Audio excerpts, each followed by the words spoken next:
Minha filha me liga todas as noites exatamente à meia-noite e pergunta: "Você está sozinha?" Se eu digo que sim, ela desliga na hora. Se eu digo que não, ela insiste em saber quem está comigo. Ontem à noite, pela primeira vez, menti e disse que estava sozinha. Essa mentira salvou minha vida, mas custou algo muito mais precioso. Mas antes de continuar, confira se você já está inscrito no canal e escreva nos comentários. De onde você está assistindo este vídeo? Adoramos saber até onde nossas histórias estão chegando. Tudo começou há 6 meses, quando minha filha Júlia, de 29 anos, mudou-se para aquele antigo casarão no alto da colina. Sempre fomos apenas nós duas, desde que seu pai nos abandonou quando ela tinha apenas 3 anos. Criá-la sozinha não foi fácil, mas construímos um vínculo que eu acreditava ser inquebrável. Quando o telefone tocou naquela primeira vez à meia-noite, pensei que fosse alguma emergência. Júlia nunca ligava tão tarde. Atendi com o coração acelerado, já imaginando acidentes, assaltos ou algo pior. "Mãe, você está sozinha?" A pergunta soou estranha, quase mecânica. Seu tom não era o de sempre, aquela voz calorosa e levemente debochada que herdou de mim. Havia algo frio, distante. "Sim, filha." "Como sempre. Por quê? Aconteceu algo?" Ela desligou sem responder. Liguei de volta imediatamente, mas caiu na caixa postal. Tentei mais 3 vezes antes de mandar uma mensagem perguntando se estava tudo bem. Nenhuma resposta. Pensei em dirigir até sua casa, mas uma tempestade caía lá fora, e a estrada que leva ao alto da colina é perigosa mesmo em dias ensolarados. Decidi esperar até o amanhecer, embora não tenha conseguido pregar os olhos. Na manhã seguinte, dirigi até o casarão. Quando cheguei, Júlia parecia perfeitamente normal, preparando café na cozinha enorme daquela casa velha demais para uma pessoa só. Quando perguntei sobre a ligação, ela pareceu genuinamente confusa. "Não liguei para você ontem à noite, mãe. Deve ter sido engano." Mostrei a ela o histórico de chamadas no meu celular. Seu número estava lá, à meia-noite em ponto, com duração de 23 segundos. "Que estranho," ela disse, franzindo a testa. "Talvez eu tenha ligado dormindo. Ando tão cansada com a reforma desta casa que nem sei mais o que faço." Aceitei a explicação, mesmo com uma pontada de desconfiança. Júlia sempre foi uma péssima mentirosa. Seus olhos sempre desviavam para a direita quando tentava esconder algo, exatamente como estavam fazendo agora. Passou-se um dia. 2. 3. Na quarta noite, exatamente à meia-noite, o telefone tocou novamente. "Mãe, você está sozinha?" Desta vez, respondi que sim e perguntei por que ela estava ligando. Novamente, ela desligou sem responder. Na quinta noite, mesma coisa. E assim por todas as noites seguintes. Sempre à meia-noite, sempre a mesma pergunta, sempre desligando se eu dissesse que estava sozinha. Nas raras vezes em que eu não estava, como quando minha amiga Berenice dormiu em casa, Júlia insistia em saber quem estava comigo, com uma urgência quase desesperada. Tentei falar sobre isso pessoalmente, mas ela sempre negava ter feito as ligações. Cheguei a pedir que dormisse em minha casa para ver se as chamadas continuariam. Ela se recusou. "Não posso deixar a casa sozinha à noite, mãe. Tem muitos materiais de construção caros aqui. E a reforma está quase terminando." O casarão era uma herança inesperada de uma tia-avó que Júlia mal conheceu. Um presente estranho, considerando que havia outros parentes muito mais próximos. O testamento dizia apenas que a casa deveria ir para alguém que pudesse entender seus segredos. Júlia ficou obcecada pela propriedade desde o primeiro dia. Largou seu trabalho como professora, gastou todas as suas economias na reforma e se isolou de amigos e colegas. De mim também, em certa medida. Nossas conversas, antes longas e íntimas, tornaram-se superficiais. Ela evitava falar sobre a casa, embora fosse tudo em que estava trabalhando. Na sexta semana desse estranho ritual noturno, decidi instalar câmeras em minha casa. Queria capturar o momento exato em que o telefone tocava e poder mostrar a Júlia que não estava imaginando coisas. Talvez com uma prova concreta, ela parasse de negar. Foi então que notei algo que gelou meu sangue. Em todas as gravações, exatamente 1 minuto antes da ligação da meia-noite, as câmeras captavam uma interferência. A imagem ficava granulada, com linhas horizontais cortando a tela. E em 2 das gravações, consegui distinguir uma silhueta no canto da sala. Uma figura alta e magra demais para ser humana. Mostrei as imagens para meu vizinho Eduardo, que trabalha com segurança eletrônica. Ele examinou os vídeos com atenção e balançou a cabeça. Isso é só interferência eletromagnética, dona Helena. Acontece o tempo todo com esses sistemas mais baratos. Quanto à silhueta, provavelmente é só um bug de processamento de imagem. Mas eu sabia que havia algo mais. Na mesma semana, comecei a notar outras coisas estranhas. Objetos que mudavam de lugar durante a noite.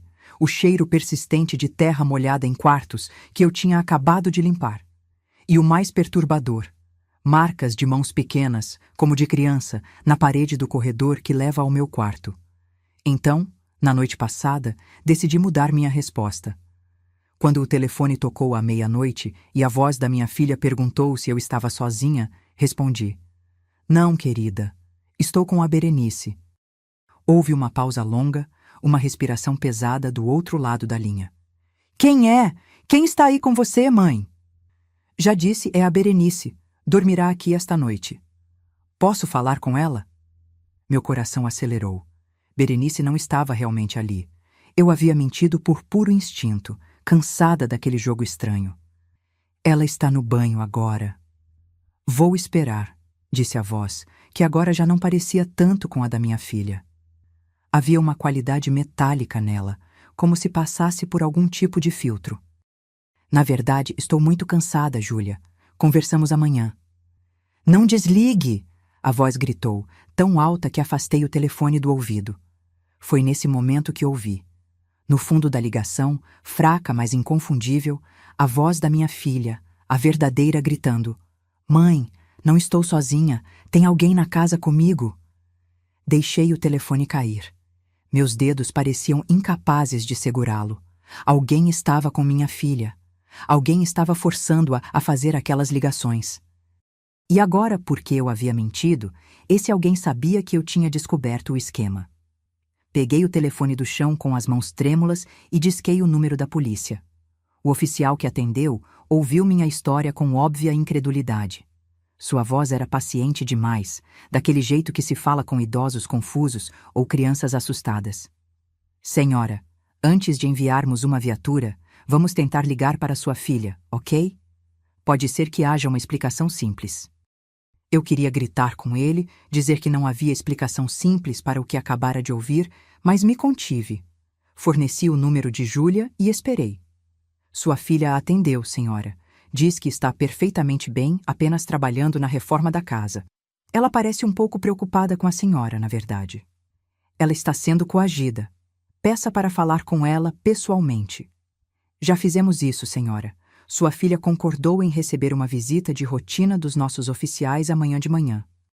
Sugiro que a senhora também descanse. Podemos mandar alguém até sua casa se preferir." Desliguei, furiosa. Eles não entendiam.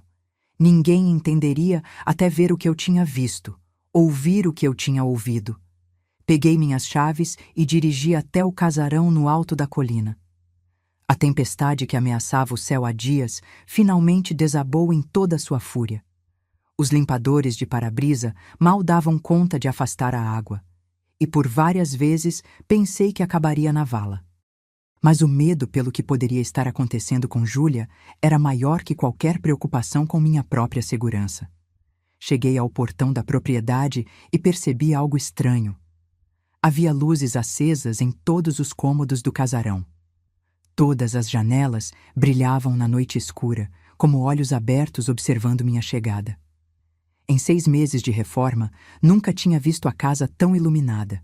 Estacionei e corri para a porta, encharcando-me no processo.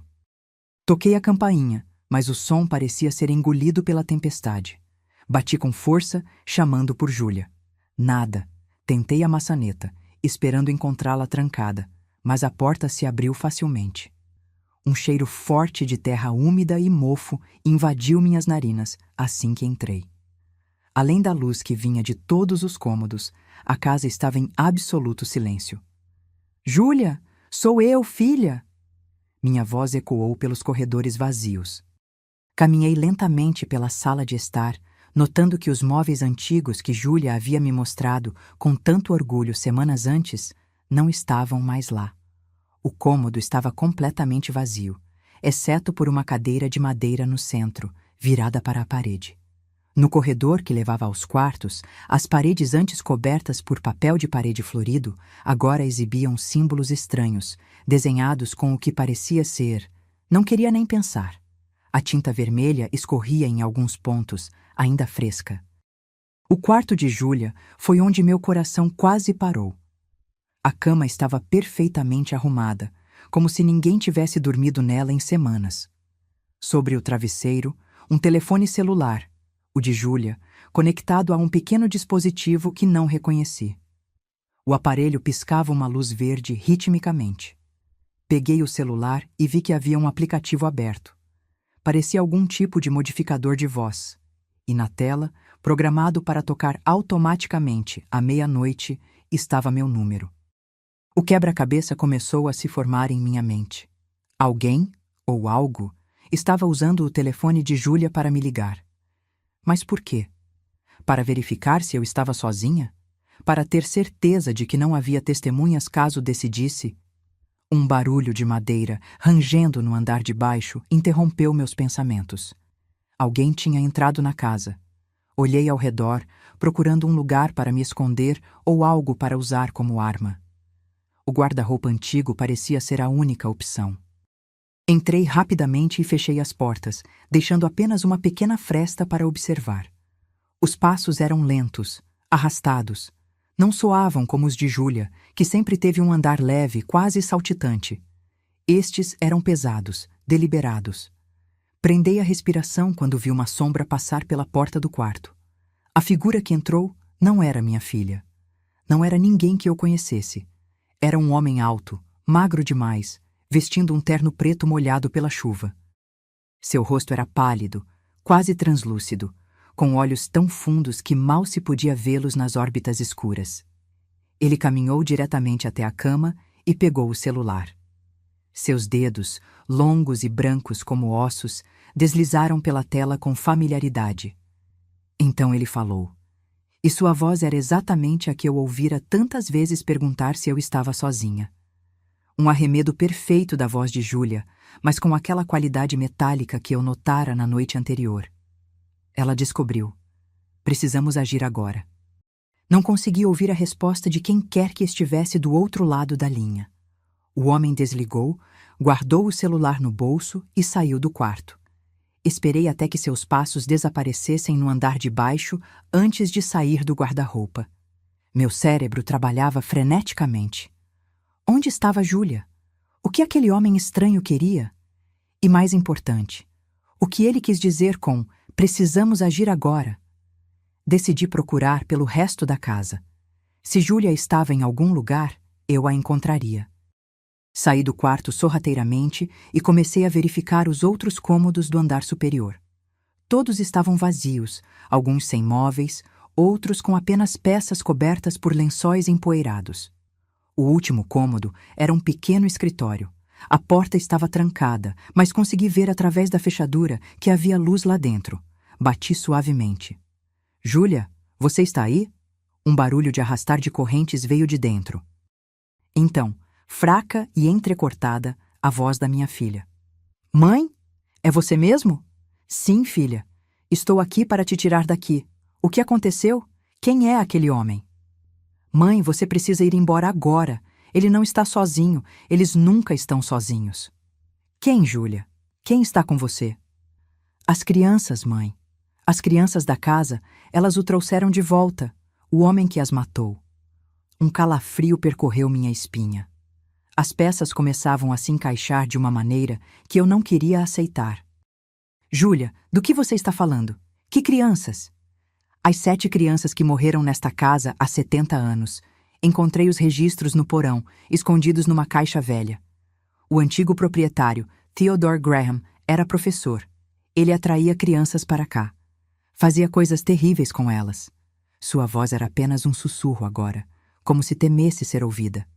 Quando descobriram os corpos, ele já tinha desaparecido. Nunca o encontraram. A casa passou por vários donos, mas ninguém ficava por muito tempo. Sempre aconteciam coisas. E por que nossa tia-avó deixou esta casa para você? Houve uma pausa angustiante. Ela não deixou, mãe. Ela nunca deixaria. O testamento era falso. Foi ele quem me trouxe até aqui. Precisava de alguém da família. Ele quem, Júlia? O homem que vi. Theodore. Ele nunca morreu. Ele fez algo. Algo com as crianças. Usou-as de alguma forma. E agora ele precisa de mais uma. Alguém do sangue da família da última criança que matou. Eu. Meu coração parecia que ia explodir. Isso não podia ser real. Era loucura, delírio, alguma psicose induzida por mofo tóxico ou estresse extremo. Filha, você precisa de ajuda. Vou tirar você daí e vamos direto para um hospital. Não é loucura, mãe. Por que acha que ele me fazia ligar toda noite? Era para ter certeza de que você estava sozinha. Eles estão preparando tudo. A cerimônia tem que acontecer quando uma tempestade estiver no auge. Precisa de você sozinha, sem testemunhas. 2 mortes. A última descendente da 7ª criança e sua mãe. A tempestade rugia lá fora. Relâmpagos iluminavam o corredor em flashes fantasmagóricos. O barulho de passos voltou, subindo a escada. Não era mais apenas um conjunto de passos. Eram vários, alguns leves como de crianças correndo. Ele está voltando, Júlia sussurrou em pânico. Vá embora, mãe, corra! Eu não podia abandonar minha filha, não outra vez. Já tinha falhado com ela ao não acreditar que algo estava errado desde a primeira ligação estranha. Olhei ao redor, procurando algo para quebrar a fechadura. Uma estátua de bronze no corredor pareceu servir. O peso era considerável e precisei de toda a minha força para carregá-la. Quando a trouxe de volta à porta do escritório, os passos já estavam no corredor. Não havia mais tempo. Com toda a minha determinação, golpeei a fechadura. Um estalo metálico e a porta cedeu. Dentro, Júlia estava acorrentada a uma cadeira, pálida e magra como nunca tinha visto. Seus olhos, normalmente vivazes, estavam opacos de medo. Ao me ver, um brilho de esperança surgiu neles. Mãe! Corri até ela e comecei a examinar as correntes. Eram antigas, enferrujadas, com símbolos gravados. Não havia cadeado visível, apenas links que pareciam fundidos uns aos outros. Como abro isso? Não abre, disse uma voz atrás de mim. A mesma voz que imitara minha filha por telefone, mas agora em seu tom natural, profundo, frio, antigo demais para o corpo que o abrigava. Virei-me devagar. O homem de terno preto estava na porta, e atrás dele, no corredor escuro, 7 pequenas silhuetas. Crianças, todas elas, com olhos vazios e pele cinzenta. Você não deveria estar aqui, disse o homem. Ainda não é sua hora. Era para ser apenas sua filha hoje. Posicionei-me entre ele e Júlia. Minhas pernas tremiam, mas minha voz saiu surpreendentemente firme. Você não vai tocar nela? O homem, Theodore, presumo, sorriu. Seus dentes eram brancos demais, afiados demais. Você mentiu ontem à noite. Disse que não estava sozinha. Isso atrasou nossos planos. Mas agora tudo está certo. 2 pelo preço de uma. As crianças começaram a entrar no quarto, movendo-se em semicírculo ao nosso redor. Seus passos não faziam som algum. Seus olhos não piscavam. Elas não são mais crianças, disse Júlia atrás de mim, sua voz embargada. São apenas cascas. Ele usa os corpos. É assim que permaneceu vivo por tanto tempo. O homem deu um passo à frente e as crianças o imitaram, fechando o círculo. 70 anos é tempo suficiente para aprender muitas coisas. Segredos que a maioria das pessoas prefere não conhecer. O poder que existe na inocência roubada, na dor pura. Ele estendeu uma mão para mim e eu vi que seus dedos terminavam não em unhas, mas em pequenas lâminas escurecidas. Não lute. Torne-se parte de algo maior. Sua filha foi escolhida. Você é apenas um bônus. Eu tinha que fazer alguma coisa. Qualquer coisa. Meus olhos percorreram o quarto freneticamente, buscando uma arma, uma saída, qualquer coisa que pudesse nos salvar. Foi então que vi, atrás da cadeira onde Júlia estava presa, uma velha lareira. E acima dela, fixada na parede, uma cruz de ferro. Uma ideia desesperada cruzou minha mente. Se este homem, esta coisa, tinha permanecido vivo através de algum ritual obscuro, então talvez os símbolos tradicionais de proteção pudessem ter algum efeito.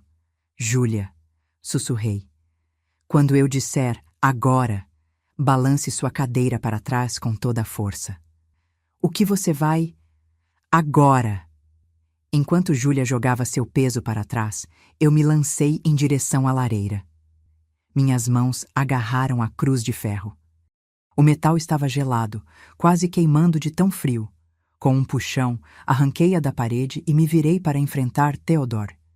Ele já estava a centímetros de mim, sua mão lâmina erguida para atacar. Sem pensar, empurrei a cruz contra seu peito. Um grito inumano rasgou o silêncio da casa. O homem cambaleou para trás, fumaça subindo do ponto onde a cruz o tocara.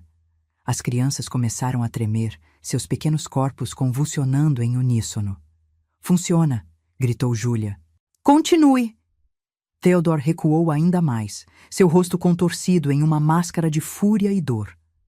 As crianças, ou o que quer que fossem aquelas criaturas, começaram a se dispersar, como se o controle que as mantinha unidas estivesse enfraquecendo. Você não sabe o que está fazendo, rosnou Theodore, sua voz agora uma mistura grotesca de tons. Homem, criança, algo mais antigo e profundo. Você não pode me deter, não permanentemente. Mantive a cruz erguida, dando passos cautelosos em direção à cadeira onde Júlia estava. Precisava libertá-la, mas não tinha ideia de como quebrar aquelas correntes sem um instrumento adequado. Mãe, a cruz, use-a nas correntes. Hesitei apenas por um segundo. Era uma ideia absurda, irracional. Mas nada do que acontecia ali seguia as regras da realidade que eu conhecia. Pressionei a base da cruz contra os elos de metal que prendiam os pulsos de Júlia.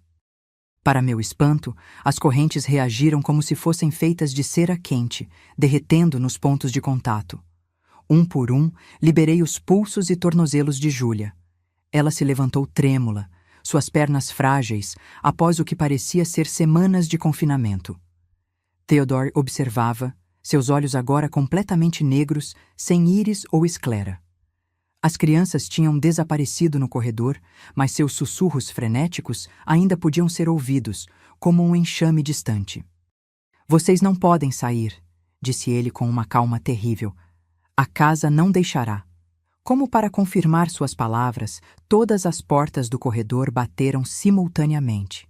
Um vento gélido surgiu do nada, apagando as luzes do escritório e deixando apenas a iluminação intermitente dos relâmpagos lá fora. Vamos! Sussurrei para Júlia, segurando seu braço com uma mão e a cruz com a outra. Fique atrás de mim. Saímos para o corredor escuro. A cada passo, a madeira do piso rangia e gemia como se estivesse viva. Nas paredes, os símbolos que eu vira antes pareciam pulsar com uma luz vermelha tênue. O ar se tornara espesso, difícil de respirar. Alcançamos a escada principal. Abaixo, no saguão, as 7 crianças estavam dispostas em círculo, de mãos dadas. Seus lábios se moviam em uma cantoria silenciosa, e seus pés descalços flutuavam alguns centímetros acima do piso. No centro do círculo, um símbolo idêntico aos das paredes brilhava intensamente, desenhado com o que parecia ser sangue fresco. É um selo, sussurrou Júlia, para manter algo dentro, ou para convidar algo a entrar. Como você sabe disso tudo? Ele me contou, todas as noites. Queria que eu entendesse o privilégio de ser escolhida, de como meu sangue completaria o que ele começou há 70 anos. Olhei novamente para o círculo abaixo. Não havia como passar pelas crianças sem entrar no círculo. e algo me dizia que cruzar aquele símbolo seria o mesmo que entregar nossas almas de bandeja. Tem que haver outro caminho, murmurei. A janela do meu quarto, disse Júlia. Dá para o telhado da varanda, poderíamos pular de lá. Voltamos pelo corredor, movendo-nos o mais silenciosamente possível. Theodore tinha desaparecido, mas eu podia sentir sua presença em algum lugar da casa, como uma sombra que se esgueira pelos cantos da visão. O quarto de Júlia estava diferente de quando eu o vira minutos antes. As paredes, antes de um azul suave, agora estavam cobertas por um papel de parede amarelado e descascado, com desenhos de crianças brincando em um padrão hipnótico. A cama tinha desaparecido, substituída por 7 pequenos colchões no chão, dispostos em círculo. Não era assim, disse Júlia, sua voz trêmula. Ele está mudando a casa.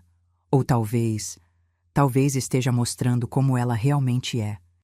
A janela, pelo menos, ainda estava lá. Corri até ela e tentei abri-la, mas estava selada, como se tivesse sido pintada e fechada décadas atrás. Não há saída, disse a voz de Theodore, agora vindo de todos os lugares e de lugar nenhum. Nunca houve. Ele apareceu no batente da porta, seu terno preto agora transformado em um traje antiquado, como de um professor do início do século XX. Seu rosto estava mais cadavérico, a pele quase transparente sobre o crânio. Mas seus olhos, aqueles poços de escuridão absoluta, permaneciam iguais. 70 anos, ele disse, dando um passo para dentro do quarto. 70 anos coletando, esperando, preparando. 6 famílias, 6 crianças. Você, Júlia, é a 7ª, a última, a que completará o ciclo. Júlia agarrou meu braço com força. As outras crianças, eram todas relacionadas? Todas da mesma família? Theodore sorriu, revelando dentes que pareciam ter sido afiados com uma lima. Primas distantes. Descendentes dos 7 fundadores desta cidade. 7 famílias que se uniram para me expulsar, para me impedir de completar minha grande obra. Eles pensaram que tinham vencido quando me enforcaram naquele carvalho. Ele apontou para a janela e, por um momento, a vista mudou. Em vez do quintal da casa, vimos um grande carvalho sob a luz da lua e um corpo balançando de um de seus galhos, silhuetado contra o céu noturno. Mas eu já havia feito um pacto. O que está além ouviu meu chamado. E me deu tempo. Todo o tempo que eu precisava para minha vingança. As 7 crianças apareceram atrás dele, seus olhos agora emitindo uma luz vermelha fraca. Seus corpos pareciam mais deteriorados, com a pele cinzenta começando a se desprender em lugares, revelando uma escuridão pulsante por baixo. Pressionei Júlia contra a parede, mantendo a cruz entre nós e Theodore. Ele parou a alguns passos de distância, observando o símbolo com um desprezo divertido. Isso não vai te proteger para sempre. A fé que torna esses símbolos poderosos está morrendo há décadas. Logo, será apenas um pedaço de metal. Como para comprovar suas palavras, deu mais um passo à frente. Notei com horror que a cruz em minha mão parecia mais leve, menos substancial. E Theodore, embora ainda mantivesse distância, não demonstrava o mesmo medo de antes. Precisamos de mais tempo, sussurrei para Júlia. Algo que o detenha até o amanhecer. Amanhecer? Respondeu ela. Por quê? Criaturas como ele sempre perdem poder com a luz do dia. É assim em todas as histórias. Mas isso não é uma história, mãe. É real. Olhei ao redor, procurando algo, qualquer coisa que pudesse nos ajudar. E então notei. Enquanto Theodore e as crianças avançavam, os símbolos nas paredes pulsavam mais intensamente. E no teto, diretamente acima de onde estávamos, havia um símbolo diferente. Este não era vermelho, mas dourado, e parecia quase apagado, como se alguém tivesse tentado escondê-lo. Júlia, olhe para cima! Apontei para o símbolo dourado. Seus olhos se arregalaram em reconhecimento. É um símbolo de proteção. Eu o encontrei nos documentos no porão, mas nunca consegui decifrar seu significado completo. Theodore seguiu nosso olhar, e pela primeira vez, vi verdadeiro medo em seu rosto. Não! Ele rosnou, sua voz distorcida. Aquele velho tolo pensou que poderia me deter com isso. Fraco demais. Tarde demais. As crianças começaram a se agitar, movendo-se de maneira errática, como marionetes com os fios embaralhados. O próprio ar parecia vibrar com uma tensão crescente. "O que é?" perguntei, ainda mantendo a cruz erguida. "Uma âncora", respondeu Júlia. "Um ponto de conexão com o mundo real. Se pudéssemos ativá-lo..." Theodore avançou mais rapidamente do que achei possível. Suas mãos lâminas cortaram o ar onde estávamos um segundo antes. Puxei Júlia para o lado e rolamos pelo chão. A cruz escorregou dos meus dedos e deslizou para debaixo da cama. Sem pensar duas vezes, ergui a mão para o teto, tentando alcançar o símbolo dourado. Estava fora do meu alcance, mas algo estranho aconteceu quando apontei para ele. A luz emanada pelo símbolo intensificou-se, como se respondesse à minha intenção. Theodore soltou um grito de dor e recuou. As crianças fizeram o mesmo, cobrindo os olhos diante do brilho crescente. "Continua fazendo isso!" gritou Júlia. Mantive a mão erguida, concentrando-me no símbolo. Era como se uma conexão invisível tivesse se formado entre mim e aquela marca dourada. Quanto mais eu me concentrava, mais brilhante ela se tornava. "Não!" Theodore se lançou para a frente, ignorando a dor que o brilho parecia lhe causar. Suas mãos lâminas miraram meu peito. Júlia se jogou entre nós, recebendo o golpe no braço. Ela gritou de dor, mas não recuou. Em vez disso, estendeu a mão para se juntar à minha, apontando para o símbolo. O efeito foi instantâneo.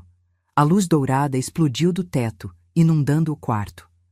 As paredes pareceram dissolver-se, revelando brevemente outra versão da casa, mais antiga, mais pura, sem os símbolos sangrentos.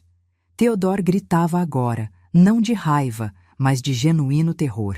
Seu corpo começou a se fragmentar, como folhas secas sopradas pelo vento. As crianças se contorciam, seus corpos emitindo um som como papel sendo rasgado. 70 anos! Berrou Theodore, sua forma cada vez mais instável. 70 anos planejando. Não termina assim. Termina exatamente assim, disse uma voz que não era nem minha, nem de Júlia. Um homem idoso apareceu no canto do quarto, translúcido como o ar da manhã. Seu rosto era gentil, mas seus olhos carregavam uma determinação de aço. Você deveria ter verificado o testamento mais cuidadosamente, Theodore, disse o velho. A casa não foi deixada para a descendente da 7ª família apenas. Foi deixada com uma condição. O velho olhou para Júlia com um sorriso triste. Que ela entendesse seus segredos. E ela entendeu. O segredo não era o ritual, nem o sacrifício. Era a proteção que sempre esteve aqui, esperando ser ativada. Theodore continuava a se desintegrar, suas feições deslizando como cera derretida. Quem é você? Consegui perguntar entre respirações ofegantes. Edward Holloway, respondeu o velho. Proprietário anterior desta casa, o que adicionou o símbolo de proteção.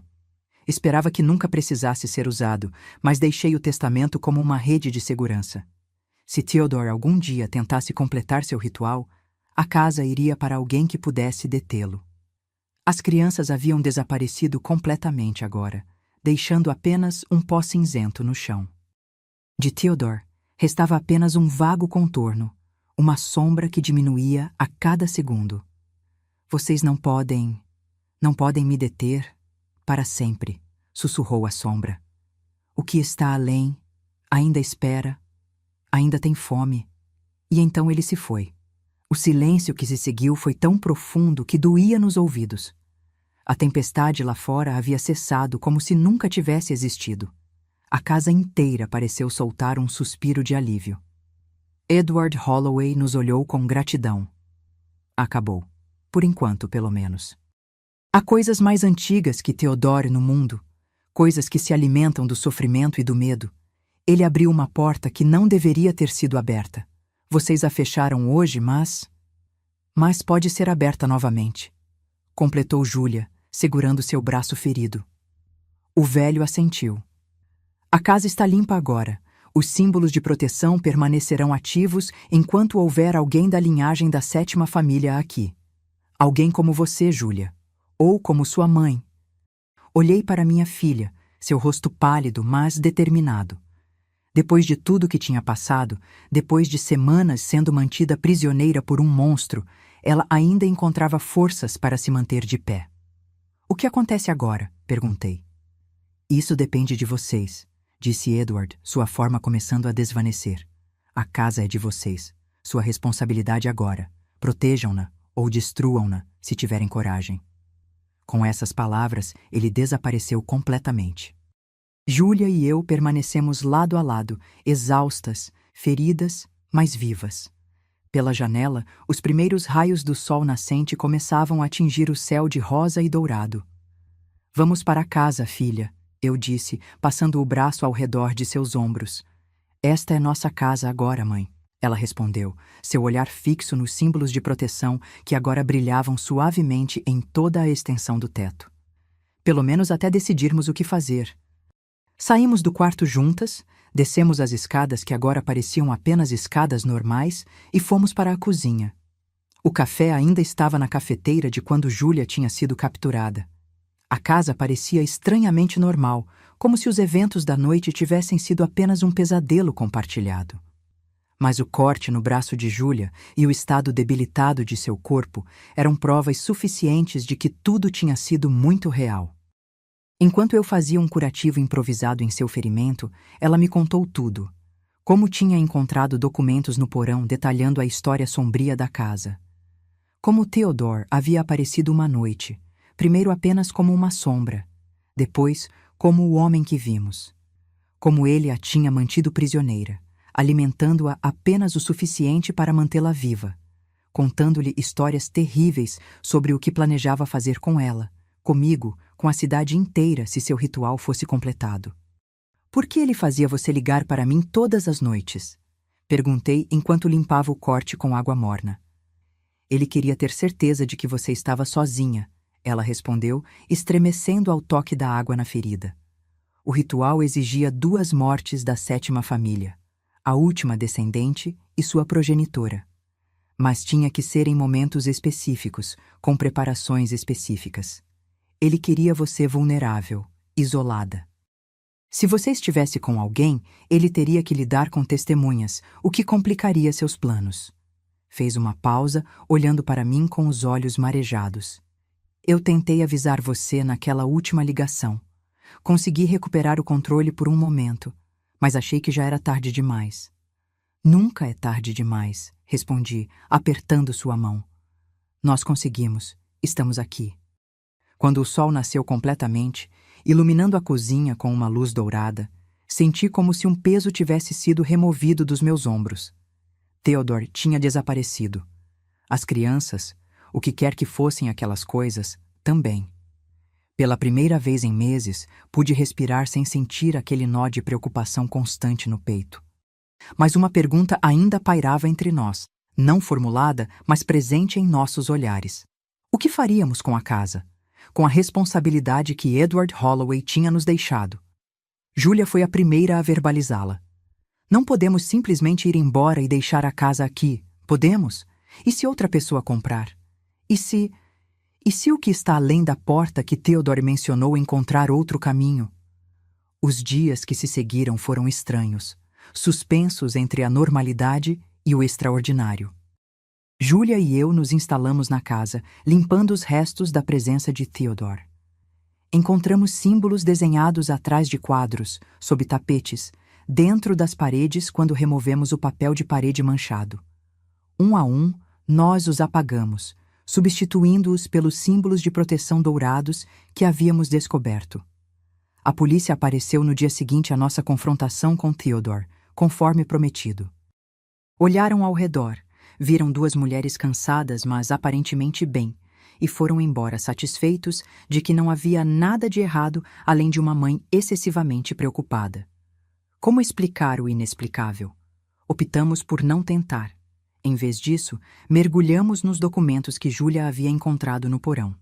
Diários, cartas, registros municipais antigos, todos contando partes da história da casa e das 7 famílias fundadoras. Descobrimos que minha tia-avó, a verdadeira, não a invenção de Theodore, havia sido a última guardiã da casa antes de Edward Holloway.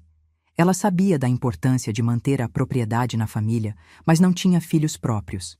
Então, deixou a casa para Edward com a condição de que, eventualmente, ela retornasse à linhagem original.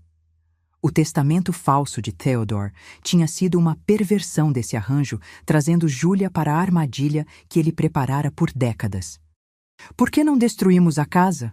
perguntei uma noite, enquanto examinávamos um mapa antigo da propriedade. "Queimamos tudo, salgamos a terra, como nas histórias antigas." Julia balançou a cabeça. "Não acho que seja tão simples. Os documentos de Edward falam sobre a casa como uma espécie de tampa, algo que mantém fechado o que está abaixo." "Abaixo? No porão?" "Mais fundo, muito mais fundo." Ela me mostrou um desenho que tinha encontrado escondido em um compartimento secreto na biblioteca. Mostrava a planta da casa, mas com camadas abaixo, um porão que conhecíamos, um subporão que desconhecíamos e, mais abaixo ainda, uma caverna natural. E no centro dessa caverna, um círculo com os mesmos símbolos que havíamos visto nas paredes durante a noite da tempestade. "Uma porta", murmurou Julia. "Ou talvez um portal." Os diários de Edward sugerem que Theodore não estava invocando nada novo. Estava tentando liberar algo que já estava aqui, algo muito mais antigo que a própria casa. Um calafrio percorreu minha espinha ao lembrar das últimas palavras de Theodore. "O que está além ainda tem fome." "Então não podemos simplesmente ir embora", concluí. "Não, alguém da 7ª família precisa permanecer como guardião. Os símbolos de proteção só funcionam completamente na presença de sangue da linhagem original." Olhei para minha filha, notando como ela havia mudado em tão pouco tempo.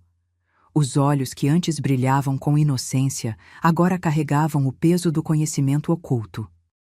Suas mãos, antes ocupadas com trabalhos escolares, agora traçavam símbolos antigos com a familiaridade de uma estudiosa. "Você quer ficar?" Não era uma pergunta. Julia assentiu. "Preciso entender melhor o que estamos enfrentando. Preciso fortalecer as proteções. E, de alguma forma, me sinto responsável pelas crianças. As verdadeiras, não aquelas coisas que Theodore transformou. Elas merecem paz." Passei a mão em seu cabelo, como fazia quando ela era pequena. "Então ficaremos juntas. Eu não vou te abandonar de novo." Nas semanas seguintes, transformamos o casarão. Onde antes havia símbolos obscuros, agora brilhavam marcas de proteção. Onde havia escuridão e mofo, trouxemos luz e ar fresco. A casa parecia respirar conosco, como se também estivesse se recuperando de um longo pesadelo. Descobrimos mais sobre Edward Holloway, o homem que aparecera na noite da tempestade. Ele não era apenas o antigo proprietário, mas um ocultista respeitado que dedicara sua vida a estudar e conter forças que a maioria das pessoas preferia fingir que não existiam. A casa tinha sido sua linha de frente, sua fortaleza contra o que ele chamava simplesmente de o abismo. Um dia, enquanto organizava a biblioteca, encontrei um pacote selado endereçado a "Quem vier depois." Dentro, havia uma carta escrita à mão e uma chave antiga. A carta era de Edward, escrita semanas antes de sua morte. "Para o próximo guardião, se você está lendo isso, então Theodore conseguiu o que queria, pelo menos parcialmente. Ele trouxe alguém da 7ª família para a casa. Espero que você tenha sobrevivido ao encontro com ele e que tenha descoberto os símbolos de proteção a tempo. A chave incluída neste pacote abre uma sala secreta atrás da lareira na biblioteca. Lá, você encontrará meus diários completos e tudo o que aprendi sobre o abismo e seus servos, como Theodore. O que você precisa entender é que esta casa não é apenas uma construção. É um selo. Foi construída pelos 7 fundadores da cidade diretamente sobre uma fissura na realidade. um ponto onde a membrana entre nosso mundo e o abismo é perigosamente fina. Theodore descobriu isso há mais de 70 anos e, na sua ganância por poder, tentou abrir um caminho permanente. Os fundadores o detiveram, mas não antes que ele sacrificasse 6 crianças, uma de cada família, em um ritual pervertido. A 7ª criança escapou, e com ela a chance de Theodore completar seu trabalho. Essa criança era sua antepassada direta, parte da linhagem que agora culmina em você. O que Theodore não entendeu é que as 7 famílias não construíram a casa para conter o abismo por acaso. Elas o fizeram porque seu sangue, o sangue dos primeiros colonos que vieram para esta terra, carrega uma proteção natural, uma resistência às influências do além. Enquanto alguém da linhagem original habitar esta casa, a fissura permanecerá selada. Se a casa for destruída ou abandonada, a proteção se enfraquecerá até desaparecer completamente. Theodore foi apenas um servo, um peão. A verdadeira ameaça é o que ele servia, uma entidade tão antiga e incompreensível que não possui nome em qualquer língua humana. Agora, cabe a você continuar o trabalho que os fundadores começaram. Fortaleça os selos, aprenda os rituais de proteção. E, acima de tudo, nunca deixe a casa sozinha durante a lua nova. É quando a fissura está mais vulnerável. Você não pediu por esta responsabilidade, assim como eu não pedi. Mas agora ela é sua. Com respeito e esperança, Edward Holloway. Mostrei a carta para Julia, observando seu rosto enquanto ela absorvia as palavras. Quando terminou de ler, seus olhos encontraram os meus, cheios de uma determinação que reconheci imediatamente. A mesma determinação que me mantivera forte durante todos aqueles anos, criando-a sozinha. Vamos encontrar essa sala secreta, disse ela simplesmente. A sala atrás da lareira era pequena, mas impressionante. Prateleiras cobriam as paredes do chão ao teto, repletas de livros antigos, pergaminhos e artefatos estranhos. Uma mesa de carvalho ocupava o centro, sobre ela, um diário aberto na última entrada de Edward. Julia se aproximou reverentemente, tocando as páginas amareladas com a ponta dos dedos. Ele sabia, murmurou. Ele sabia que Theodore viria atrás de mim eventualmente. Por isso deixou tudo isso, completei, para nos ajudar a entender. Nos dias que se seguiram, dedicamo-nos a estudar os diários e anotações de Edward. Aprendemos sobre a história verdadeira da cidade, fundada não por acaso naquele local específico, mas com o propósito deliberado de guardar a fissura. Descobrimos rituais de proteção, métodos para fortalecer os selos, sinais de alerta para quando o equilíbrio estivesse ameaçado. E, principalmente, aprendemos sobre o abismo, uma dimensão paralela habitada por entidades que desafiavam a compreensão humana, sempre famintas, sempre procurando caminhos para nosso mundo. É como olhar para o fundo do oceano, comentou Julia certa noite, fechando um dos diários com expressão sombria. Você sabe que há coisas se movendo lá embaixo, coisas que evoluíram em um ambiente tão diferente do nosso que parecem alienígenas. Mas pelo menos os abismos oceânicos estão no nosso mundo, seguem nossas regras físicas. Ela fez um gesto, abrangendo os livros que tínhamos estudado. Este é um abismo que não segue regra alguma que possamos entender. Concordei, sentindo o peso da responsabilidade que havíamos assumido. Mas estamos preparadas agora, falei com uma confiança que não sentia completamente. Sabemos o que estamos enfrentando. Temos os símbolos de proteção, os rituais.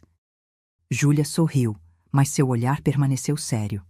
Ainda assim, precisamos ser vigilantes. A lua nova é daqui a 3 dias. A primeira lua nova após nossa descoberta foi a mais aterrorizante.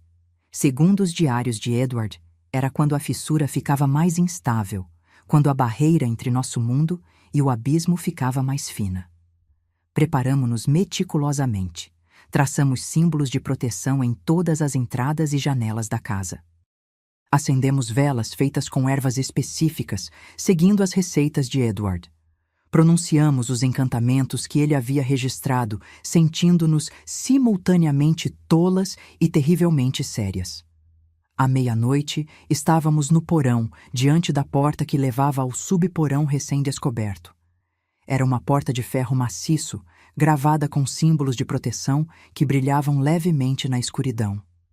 "Devemos descer?" perguntei, minha voz pouco mais que um sussurro. Júlia hesitou, seu rosto pálido à luz da lanterna. "Edward diz que precisamos verificar os selos principais durante a lua nova, certificar-nos de que permanecem intactos." Engoli em seco e assenti. Juntas, abrimos a porta pesada. Um cheiro antigo e estranho subiu até nós. Não era exatamente mau, apenas errado, como se não pertencesse ao nosso mundo. Uma escada de pedra descia na escuridão. Nossas lanternas iluminavam apenas alguns degraus à frente. O silêncio era absoluto, como se tivéssemos entrado em um vácuo onde nenhum som poderia existir. Descemos devagar, cada passo ecoando não pelos nossos ouvidos, mas por algum outro sentido que não conseguíamos nomear. No fundo da escada, encontramos outra porta, esta feita de madeira petrificada, tão antiga que parecia ser parte da própria terra. Nesta porta, os símbolos não eram gravados, mas formados pelo próprio padrão da madeira, como se a árvore que a originara tivesse crescido com essas marcas. "O primeiro selo", disse Júlia, consultando o pequeno caderno onde havíamos copiado as instruções mais importantes de Edward. Seguindo o ritual descrito, pressionei minha palma contra o centro da porta. Júlia fez o mesmo. Juntas, pronunciamos as palavras que Edward havia transcrito foneticamente, sons que não eram exatamente linguagem, mas que pareciam ressoar em um nível mais profundo que o mero som. A porta se iluminou brevemente, os símbolos brilhando com uma luz interior dourada. Então, lentamente, abriu-se sem qualquer som. Além dela estava uma câmara circular, escavada na rocha viva. No centro, um círculo de pedras marcava o que Edward chamava de o umbral, o ponto exato sobre a fissura dimensional. 7 pilares cercavam este círculo, cada um gravado com símbolos relacionados a uma das famílias fundadoras. E no centro do círculo, o chão. Não estava lá. Em seu lugar, havia o que parecia ser um poço perfeitamente redondo, tão escuro que absorvia nossa luz em vez de refleti-la. "A fissura", murmurou Júlia, sua voz trêmula. Nos aproximamos cautelosamente. De acordo com o diário, precisávamos verificar se os símbolos nos pilares estavam intactos e renovar o selo principal no umbral. Foi quando ouvimos um som que não era bem um som, mas como uma vibração que sentíamos dentro de nossos crânios. Um sussurro que não utilizava ar para se propagar. "Liberte-nos." Júlia agarrou meu braço, seus olhos arregalados. "Você ouviu?" Assenti, incapaz de falar. O sussurro veio novamente, mais forte. "Apenas um sacrifício. Apenas uma abertura temporária. Nós podemos dar tudo o que desejam." "Ignore", consegui dizer. Edward mencionou isso. "Eles tentarão negociar, prometer coisas. Não escute." Concentramo-nos na tarefa. Uma a uma, verificamos as marcas nos pilares. 6 estavam intactos. O 7º, o que representava nossa família, estava levemente apagado, como se alguém tivesse tentado raspá-lo. "Theodore", disse Júlia. "Ele tentou remover nossa proteção." Seguindo as instruções, pressionei minha mão sobre o símbolo danificado. Júlia fez o mesmo. Juntas, repetimos as palavras do ritual de renovação. O símbolo brilhou sob nossos dedos, restaurando-se lentamente até estar tão nítido quanto os demais. Os sussurros aumentaram, agora em um frenesi de vozes sobrepostas. Promessas, ameaças, súplicas, todas misturadas em uma cacofonia que ameaçava sobrecarregar nossos sentidos. E então, algo começou a emergir da escuridão do poço. Não era sólido, nem líquido ou gasoso. Era como ver a própria ausência de matéria tomando forma. Tentáculos de escuridão absoluta se estenderam para cima, tateando o ar como se procurassem algo, ou alguém. O selo central! Gritei. Rápido! Corremos para o umbral. Os tentáculos de vazio se moveram em nossa direção, mais rápidos do que deveriam ser capazes. Um deles quase tocou o tornozelo de Júlia, que saltou para longe no último instante. Posicionamo-nos de cada lado do poço e, juntas, derramamos o conteúdo dos frascos que havíamos trazido. Uma mistura de ervas, sais e nosso próprio sangue, preparada de acordo com a receita de Edward. A mistura caiu na escuridão e, por um momento, nada aconteceu. Os tentáculos continuaram seu avanço cada vez mais próximos. Um deles tocou meu sapato e senti um frio tão intenso que gritei de dor. Então, abruptamente, o poço se iluminou com uma luz dourada que surgiu das profundezas. Os tentáculos recuaram como se queimados, retorcendo-se em agonia silenciosa antes de desaparecerem de volta na escuridão. O sussurro das vozes se transformou em um uivo de frustração que reverberou não pelo ar, mas através de nossas próprias mentes. E então, silêncio. A fissura voltou a ser apenas um poço escuro, imóvel e aparentemente inofensivo. Júlia e eu nos entreolhamos, exaustas, mas aliviadas. O primeiro teste havia passado. Tínhamos renovado os selos e resistido à tentação de o abismo. Nos meses que se seguiram, estabelecemos uma rotina. Durante a lua nova, desceríamos ao subporão para verificar e renovar os selos. No dia a dia, continuaríamos estudando os diários e anotações de Edward, aprendendo mais sobre nossa responsabilidade como guardiãs da casa. Lentamente, reconstruímos nossas vidas ao redor dessa nova realidade. Júlia retomou seu trabalho como professora, agora ensinando à distância pela internet. Eu comecei a escrever um livro, ficção, oficialmente, mas inspirado em nossas experiências. Uma forma de processar o que havíamos vivido e, talvez, de alertar outros de forma velada. 6 meses após nosso confronto com Theodore, estávamos na cozinha preparando o jantar quando o telefone tocou. Ambas congelamos. Era meia-noite em ponto. Olhei para o identificador de chamadas, número desconhecido. Atenda com o viva-voz, disse Júlia, sua voz tensa. Atendi e coloquei no viva-voz conforme ela pediu. Alô? Por vários segundos houve apenas silêncio. Então, uma voz que não era bem uma voz, mas como o som do vento passando por ossos secos. Você está sozinha? Júlia e eu nos entreolhamos. Não era a voz de Theodore, nem das crianças. Era algo mais antigo, mais primordial. Não, respondi firmemente. Nunca estamos sozinhas nesta casa. Um som como gelo rachando, que poderia ser interpretado como uma risada. Nós voltaremos, disse a voz. Sempre voltamos. O selo enfraquece, a porta se abre, é apenas questão de tempo. A ligação caiu. Júlia respirou fundo, sua mão procurando a minha sobre a mesa. Eles estão testando, disse ela. Testando os limites, procurando fraquezas. Assenti, sentindo um arrepio percorrer minha espinha. Então precisamos ser mais fortes, mais vigilantes. Naquela noite, reforçamos todos os símbolos de proteção da casa. Acendemos velas em cada cômodo, recitamos os encantamentos que havíamos aprendido. E pela primeira vez, descemos ao subporão fora da lua nova, apenas para verificar. Os selos estavam intactos, mas havia algo diferente. O poço no centro do umbral parecia maior. Não por muito, talvez apenas alguns centímetros, mas o suficiente para notarmos. Eles estão tentando expandir a fissura, disse Júlia, seu rosto pálido à luz da lanterna. Mesmo com os selos, mesmo com nossa presença. Reforçamos os rituais de proteção ali mesmo, trabalhando até o amanhecer. Quando finalmente subimos, exaustas, tomei uma decisão. Precisamos de ajuda, falei enquanto preparava café forte para ambas. Não podemos fazer isso sozinhas para sempre. Júlia me olhou, seus olhos pesados de cansaço. Quem acreditaria em nós? Quem estaria disposto a assumir uma responsabilidade dessas? Deve haver outros, insisti. Edward não pode ter sido o único estudioso do oculto que sabia sobre lugares como este. Ele deve ter tido contatos, colegas.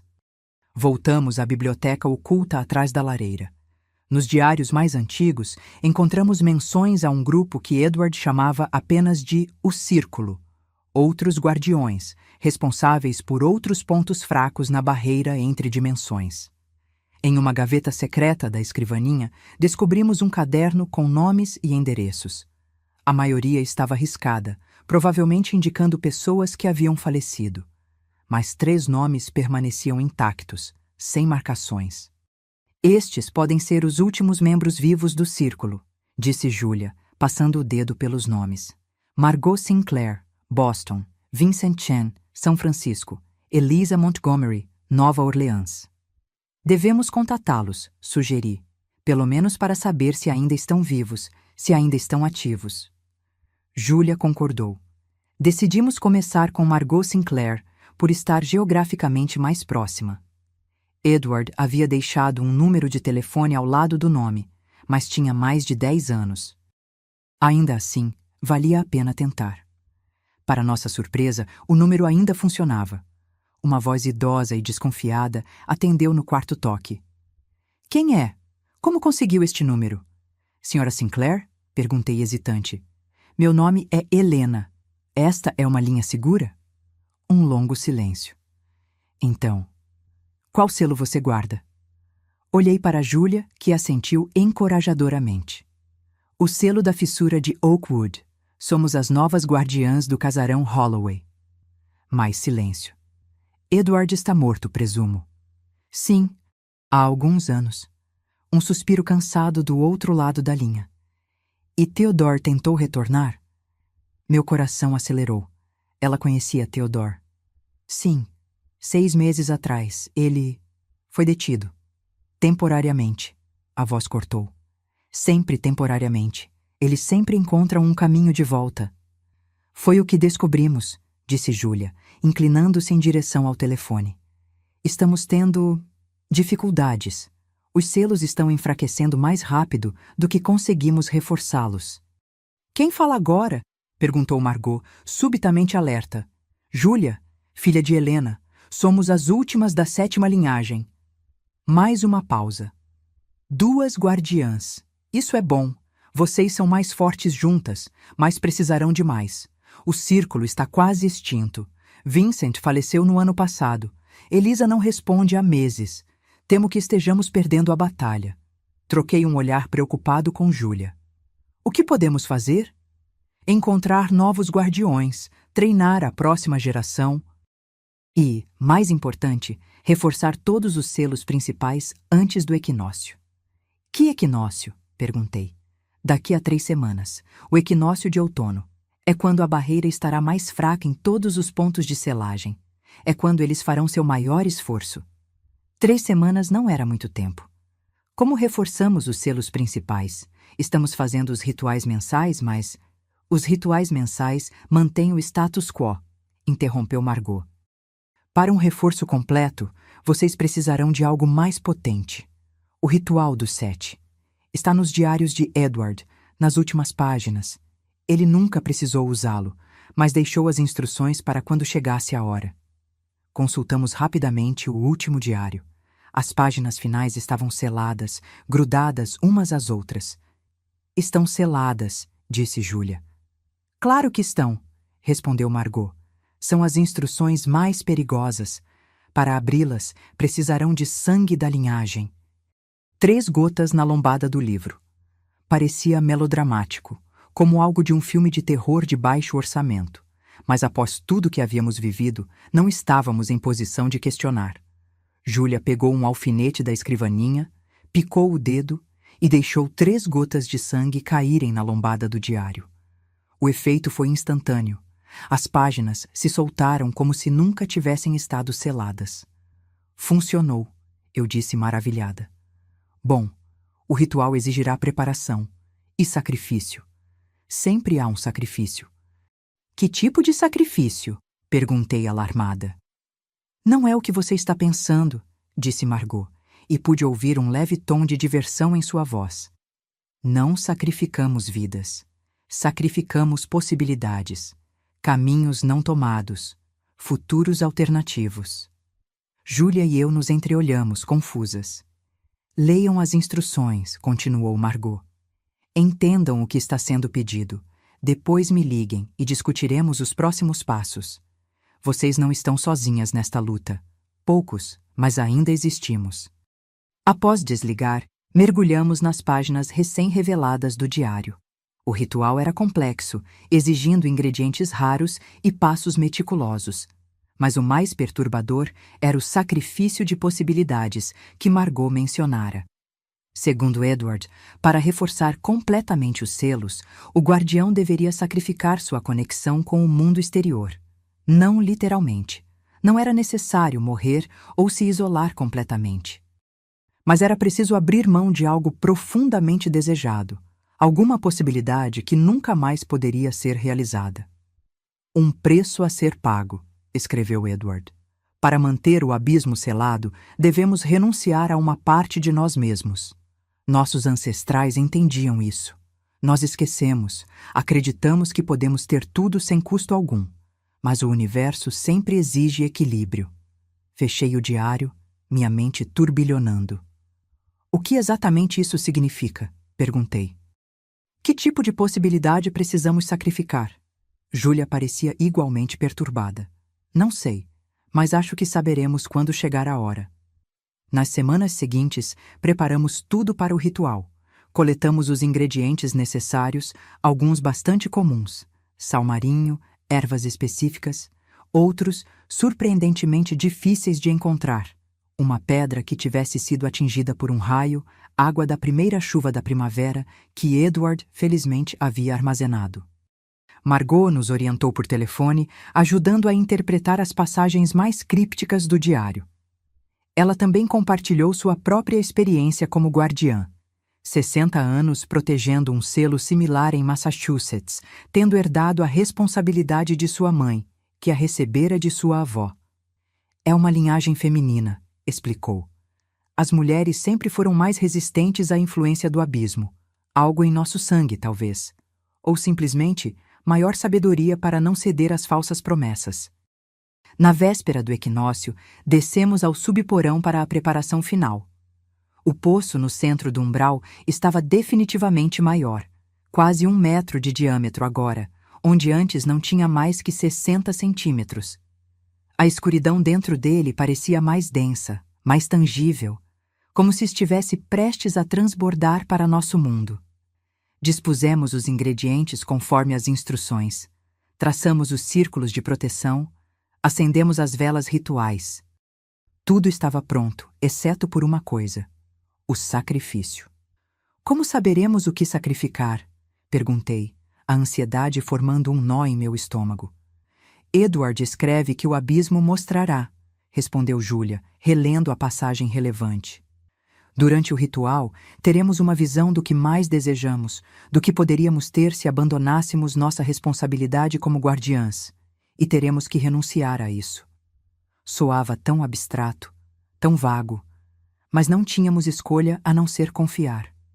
À meia-noite, quando o equinócio oficialmente começou, iniciamos o ritual. Recitamos as palavras antigas, derramamos as misturas preparadas no círculo ao redor do poço, acendemos as ervas que produziram uma fumaça densa e aromática. Então, como Edward previra, as visões começaram. Para mim, foi como ser transportada para uma realidade alternativa. Me vi em uma casa à beira-mar, muito diferente do casarão sombrio de Oakwood. O sol brilhava, o ar era limpo e salgado. Eu parecia mais jovem, mais relaxada, e não estava sozinha. Um homem que não reconheci se aproximou, sorrindo com familiaridade. Ele me abraçou por trás, beijou meu pescoço, e então outra pessoa se juntou a nós. Uma menina de cerca de 10 anos, obviamente nossa filha. Compreendi instantaneamente. Esta era a vida que eu poderia ter tido se tivesse feito escolhas diferentes. Se não tivesse me fechado após o abandono do pai de Júlia. Se tivesse permitido a possibilidade de um novo amor, uma família expandida. A visão era tão tangível que pude sentir o calor do sol em minha pele, o cheiro do mar, a textura do abraço daquele homem. Era uma felicidade simples, descomplicada. tão diferente da vida de vigília constante, medo e responsabilidade que agora levava. Ao meu lado, Júlia ofegou. Percebi que ela também estava imersa em sua própria visão, vendo seu próprio caminho não tomado. As palavras do ritual continuavam a fluir de nossas bocas, como se operássemos em 2 níveis simultaneamente, no mundo físico do subporão e nestas realidades alternativas. Para selar o abismo, renuncio a esta possibilidade, ouvi-me dizer, as palavras surgindo instintivamente. A família à beira-mar congelou. O homem, a menina, a versão mais feliz de mim, todos pararam como em uma fotografia. E então, lentamente, a imagem começou a se desintegrar, partícula por partícula, como areia soprada pelo vento. Senti uma dor aguda no peito, como se algo estivesse sendo arrancado de mim. Não era apenas a renúncia a uma fantasia. Era o fechamento permanente de uma porta, a morte definitiva de uma possibilidade que até então existia como potencial, por mais remoto que fosse. Ao meu lado, Júlia chorava silenciosamente, provavelmente experimentando sua própria perda. Quando as visões finalmente se dissiparam, voltamos completamente ao subporão. O poço no centro do umbral brilhava agora com uma luz dourada que vinha de suas profundezas. Os símbolos nos 7 pilares pulsavam em uníssono, mais vívidos do que nunca. E o poço? O poço estava encolhendo. A fissura dimensional diminuía visivelmente, fechando-se até retornar ao seu tamanho original. De algum lugar nas profundezas, ouvimos um uivo de frustração. Milhares de vozes gritando em raiva impotente. O abismo havia sido contido, pelo menos por enquanto. Júlia e eu nos abraçamos, exaustas e emocionalmente drenadas, mas vitoriosas. Conseguimos, sussurrei. Sim, respondeu ela. Mas a que custo? Nos dias que se seguiram, conversamos sobre nossas visões. Júlia tinha visto a si mesma como uma artista de renome internacional, viajando o mundo, livre de responsabilidades e raízes. Uma vida tão diferente da que agora tinha, presa a uma casa antiga, carregando o peso de um segredo cósmico. Você se arrepende? Perguntei. De ter sacrificado essa possibilidade? Ela pensou por um longo momento. Acho que não. Era uma vida fascinante, mas vazia de alguma forma. Havia beleza e liberdade, mas nenhum propósito maior, nenhuma conexão real. Compreendi o que ela queria dizer. A vida à beira-mar que vislumbrei era tentadora em sua simplicidade, seu calor. Mas também era uma vida de ignorância, uma existência onde eu nunca saberia sobre o abismo, sobre as forças que ameaçavam nosso mundo, sobre a importância do que fazíamos como guardiãs. Então agora somos oficialmente parte do círculo, disse Júlia, mudando de assunto. As novas guardiãs de Oakwood. Assenti, sentindo o peso e a honra dessa responsabilidade. E precisamos encontrar e treinar outros, acrescentei, lembrando-me das palavras de Margot. Expandir o círculo antes que seja tarde demais. Júlia pegou minha mão, apertando-a gentilmente. Uma coisa de cada vez, mãe. Por enquanto, acho que merecemos um descanso. Concordei, embora soubesse que o descanso seria breve. O abismo estava contido, não derrotado. Theodore havia sido disperso, não destruído. A batalha continuaria, provavelmente por gerações. Mas tínhamos vencido a primeira rodada. Tínhamos aprendido os segredos da casa, desvendado os mistérios do abismo, fortalecido os selos. E mais importante, tínhamos feito isso juntas, mãe e filha, as últimas da 7ª linhagem. Naquela noite, enquanto nos sentávamos na varanda assistindo ao pôr do sol, Júlia fez a pergunta que estava em sua mente desde a noite do equinócio. Por que você acha que ele ligava todas as noites perguntando se você estava sozinha? Qual era realmente o propósito? Refleti sobre a pergunta, revivendo mentalmente aquelas estranhas ligações que haviam começado tudo. Acho que era um teste, respondi finalmente. Theodore estava testando minha vulnerabilidade, verificando se eu seria uma presa fácil. Sozinha, sem testemunhas, sem ninguém para questionar meu desaparecimento ou morte. Mas por que te fazer a mesma pergunta todas as noites? Por que não apenas agir? Talvez precisasse de uma confirmação verbal, algum tipo de consentimento involuntário. Os diários de Edward mencionam que entidades como Theodore operam por regras estranhas. Não podem simplesmente tomar o que querem. Precisam ser convidadas, mesmo que indiretamente. Júlia assentiu lentamente. E quando você finalmente mentiu, dizendo que não estava sozinha? Quebrei o padrão, completei. Invalidei o ritual que ele estava construindo. Foi o suficiente para me dar tempo de chegar até você. Ficamos em silêncio por um momento, contemplando a sorte que tivemos. Se eu tivesse continuado a dizer a verdade, se não tivesse seguido aquele impulso inexplicável de mentir naquela noite específica, quem sabe o que teria acontecido? Mãe, disse Júlia suavemente, você realmente acha que podemos fazer isso? Ser guardiãs? Continuar esta luta por... quanto tempo? Anos? Décadas? Olhei para minha filha, esta jovem mulher que havia enfrentado o inimaginável e emergido mais forte. Vi nela a mesma determinação que sempre foi minha própria força, a mesma coragem que me permitiu criá-la sozinha em um mundo frequentemente hostil. Sim, respondi com sinceridade. Acho que podemos. Não será fácil. Haverá noites em que o medo nos consumirá, dias em que questionaremos nossa sanidade. Mas temos uma vantagem que Theodore e o abismo nunca terão. Qual? Apertei sua mão. Temos uma a outra. Nunca estamos verdadeiramente sozinhas. À meia-noite, como se para testar nossa determinação, o telefone tocou. Júlia e eu nos entreolhamos, reconhecendo a hora exata. Atendi no viva voz, sem hesitação.